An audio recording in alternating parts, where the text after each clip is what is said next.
আমাকে গতকালকে দুই দিন আগে একজন আলেম ফোন দিয়ে বলছেন যে ভাই, পুরা বাংলাদেশের 40 থেকে 50 লক্ষ আলেমের নেতৃত্ব কিন্তু আপনার জাতীয় সংসদে দিতে হবে।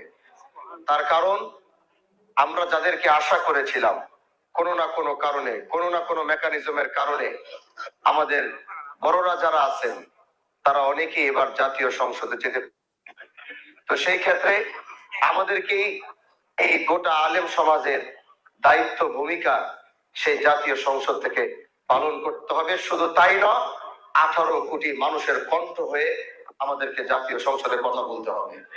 এজন্য আমরা এখানে এসেছি। আমাদের হক্কানিয়ার মঈন ভাই বলেই ফেললেন যে যারা দুর্দিনে কষ্ট করেছে তারা যেন থাকে, নতুনরা যেন আসে, নতুনরা এসে যেন ফায়দা না নিতে পারে। ভাই, আমি একটা কথা আপনাকে বলে দিই, আমরা ভোট পেয়েছি মাত্র 64,000। এদেশের মানুষ বসবাস ভোটারই ছিল 3,24,000।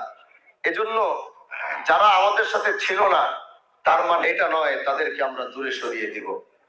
আগামী 5 বছর পরে যেন আমাদের ভোটই পড়ে 2 থেকে 3 লক্ষ, এরকম টার্গেট নিয়ে আমাদের কাজ করতে হবে।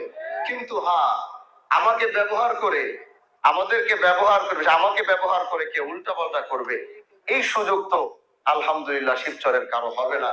কারণ চোখ নাক সব আমার খোলা আছে, কে কি করছে, কে কি বলছে, কার কি উদ্দেশ্য, সব কিছু নলেজে নিয়েই কাজ করছি।